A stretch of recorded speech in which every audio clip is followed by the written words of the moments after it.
Welcome to another deep dive. Today we're exploring a book you picked, Jonathan Livingston Seagull by Richard Bach. Now, I know this book is more than just a simple bird story, so I'm curious to see what we uncover. It's interesting you say that, because this book, while seemingly simple, has resonated with readers for decades. There's something about Jonathan's journey that speaks to a deeper yearning within us. And I think that's what makes this deep dive so exciting. On the surface, we have a seagull who's obsessed with flying. But you, as someone who's always pushing yourself to learn and grow, can probably relate to Jonathan's insatiable desire to push those boundaries. Absolutely. Most seagulls in the book are content with basic survival, finding food, staying safe. But Jonathan wants more. He's obsessed with perfecting his flight, pushing his limits, even if it means going hungry. That makes me think about all the times I've skipped lunch because I was so engrossed in a project or a new book. There's something almost addictive about that feeling of pushing yourself beyond what you thought was possible. And that's where Jonathan starts to clash with the expectations of his flock. They see his relentless pursuit of excellence as reckless and irresponsible. There's even a point where the elder gulls tell Jonathan that the purpose of life is simply to eat, to stay alive as long as possible. It's like they're saying, don't rock the boat, kid. Just follow the rules and blend in. But Jonathan's not wired that way. He's driven by something bigger than himself, something that makes him question everything. And this desire to push boundaries leads Jonathan to some incredible feats. We see him experimenting with different flying techniques, pushing his speed further and further. He hits 70 miles per hour, then 90, and eventually reaches a mind-blowing 214 miles per hour. A seagull breaking the sound barrier. It's an image that sticks with you. I can't help but wonder what Bach was trying to convey with that. Is it purely about physical limitations? Or is there something deeper at play? I think it's both. On one level, it's a testament to the power of single-minded dedication. Jonathan's unwavering focus allows him to achieve what others thought was impossible. But it also highlights the risks involved in pursuing excellence. Remember, Jonathan had a near-death experience when he almost crashes into the breakfast flock at that incredible speed. That's a good point. It's as if the book is saying, yes, reach for your dreams, but be prepared for the bumps along the way. It's not always going to be smooth sailing. Exactly. But the story doesn't shy away from those challenges. It acknowledges that growth often comes with discomfort, with pushing past fear and self-doubt. But this relentless pursuit of excellence came at a cost. Jonathan's speed attracted attention, but not the kind he hoped for. He was seen as a threat, a disruptor to the flock's way of life. And ultimately, he's banished.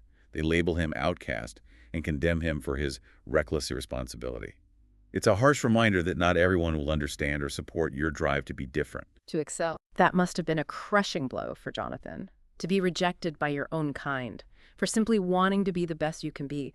I imagine you've faced similar challenges in your own life, haven't you? Those moments when your passion or your drive wasn't understood by others. Absolutely. It's a common experience for anyone who dares to challenge the status quo, Yeah. to push beyond the accepted norms. So what happens to Jonathan after his exile? Does he give up on his dreams? Does he conform to the flock's expectations? Not a chance. He's driven away. But his spirit isn't broken. He's still determined to find his own truth, to explore the limits of his potential, even if it means going it alone. And that's where his journey takes a fascinating turn. Jonathan's journey takes him to a place that's been described as a kind of heaven for gulls. It's a place where every day is about perfect flight, where the sky's the limit, and where he meets others who share his passion. That sounds amazing. I can only imagine what it would be like to be surrounded by others who understand your drive, who celebrate your achievements instead of condemning them. Did Jonathan finally find his tribe? He did, in a sense. He finds mentors who guide him, who teach him new techniques, who help him push his skills even further. He learns about high-speed dives, about the power of thought in controlling flight, about the idea that his physical form is just an expression of his inner will. Wow, that's getting pretty philosophical. It's like he's not just learning to fly, he's learning about the nature of reality itself. And I guess that makes sense, given the title of the book, Jonathan Livingston Seagull. It's not just about the bird, it's about the living. Exactly. And it's in this heaven that Jonathan encounters the idea that limitations are self-imposed, that true freedom comes from mastering your thoughts, from recognizing the boundless potential that exists within you. This reminds me of a time when I felt stuck in a job I hated, feeling like I had no options, no way out. It was like being trapped in a mental cage of my own making. Jonathan's story reminds me that we always have a choice, that we can break free from those limiting beliefs if we choose to. And that's the core message here. It's not just about flying. It's about life itself. It's about recognizing that we're not bound by the expectations of others, that we can create our own reality, our own version of success. But even in this heaven, surrounded by like-minded gulls who share his passion, Jonathan feels a pullback to the flock he left behind. Why? Why go back to a place where he was rejected, where he was labeled an outcast? That's the truly remarkable part of Jonathan's journey. He realizes that true fulfillment comes not just from personal achievement, but from helping others to see their own potential. He feels a responsibility to share what he's learned, to help other goals break free from their limitations, even if it means putting himself at risk. So he decides to go back and become a teacher, to show the flock that there's more to life than just eating and surviving. Exactly. And this is where we meet Fletcher Lynn Seagull, another outcast who's angry, frustrated, and seeking revenge on the flock. He's initially resistant to Jonathan's teachings, but Jonathan sees himself in Fletcher and understands his pain. It's interesting how Jonathan doesn't shy away from those negative emotions. He doesn't try to force Fletcher to be happy or to conform. He meets him where he is, with all his anger and resentment. Isn't that a powerful message in itself?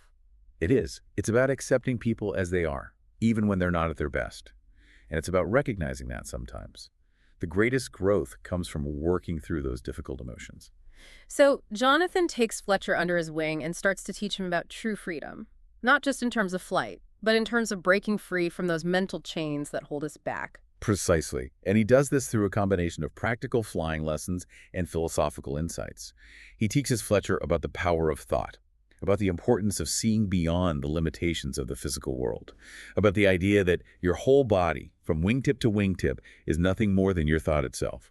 That's a powerful quote. It suggests that we have the ability to create our own reality, to shape our lives through the power of our beliefs and intentions.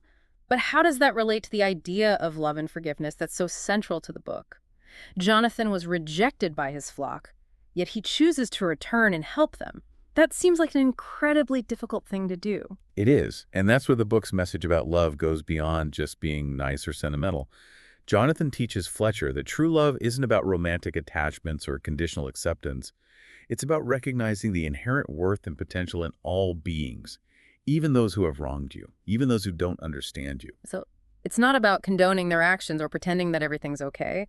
It's about seeing beyond those surface-level judgments and recognizing a deeper truth. Exactly. It's about choosing compassion over resentment, understanding over judgment. It's about seeing the possibility of growth and transformation in everyone, including ourselves. That's a profound concept. And it seems especially relevant in a world where we're often quick to judge, to label, to categorize people based on their beliefs or actions. Jonathan's story challenges us to look deeper, to see the potential for good in everyone, even when it's not immediately apparent. And that's the beauty of it. Jonathan Livingston Seagull isn't just a story about a bird who wants to fly. It's a mirror that reflects our own capacity for growth, for compassion, for breaking free from the limitations we impose upon ourselves and others. But there's another layer to Jonathan's return, isn't there? He doesn't just want to teach Fletcher about flying and freedom. He wants to show him the power of mentorship, of passing on the torch to the next generation. That's a key insight.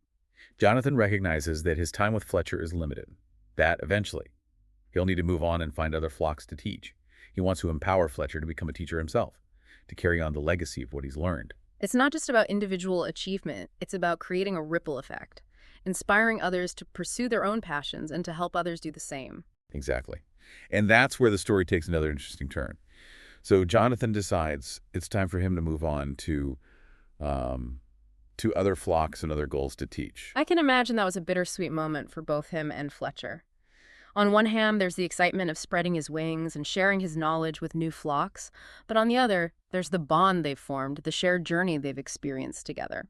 Absolutely. It's a classic mentor move, isn't it? To guide someone to a point where they can stand on their own, to empower them to become the teacher. Jonathan knows that the true test of learning is in the teaching. And what's Fletcher's reaction to this? Is he ready to step into those shoes? He is, though maybe not without some initial hesitation. Remember, he's still learning, still growing. But Jonathan reassures him, reminding him that true learning is a lifelong pursuit, that the journey itself is the reward. There's a beautiful parallel there to your own journey, isn't there? You've dedicated your life to exploring new ideas, to constantly expanding your knowledge, and you share that passion with others through your work, through your insights. That's very perceptive of you. I've always believed that knowledge is most valuable when it's shared, when it can spark curiosity and inspire others to learn and grow. And it's amazing how Fletcher rises to the occasion. He takes on Jonathan's students, embracing the challenge of teaching them about freedom, about pushing their limits, about discovering their own potential. Even jokes about showing Jonathan a thing or two about flying one day. It's a testament to his growth, his newfound confidence, his understanding that the pursuit of excellence is an ongoing process. So even though Jonathan physically leaves, his presence remains. His teachings, his spirit continue to inspire Fletcher and the other gulls he's touched. It's like he's planted a seed that will continue to blossom long after he's gone. That's a beautiful way to put it. And it brings us back to the core message of Jonathan Livingston Seagull, doesn't it? This idea that we all have the potential to soar, to break free from the limitations we place upon ourselves, to discover our own version of heaven. And it's not just about individual achievement. It's about recognizing that our journeys are interconnected, that we can learn from each other, that we can inspire each other to reach new heights. Precisely. Jonathan's story reminds us that even the smallest act of courage of pursuing our passions can have a ripple effect inspiring others to do the same. It encourages us to be the change we wish to see in the world, to be the Jonathan for someone else. So as we wrap up this deep dive, I want to leave you with this question.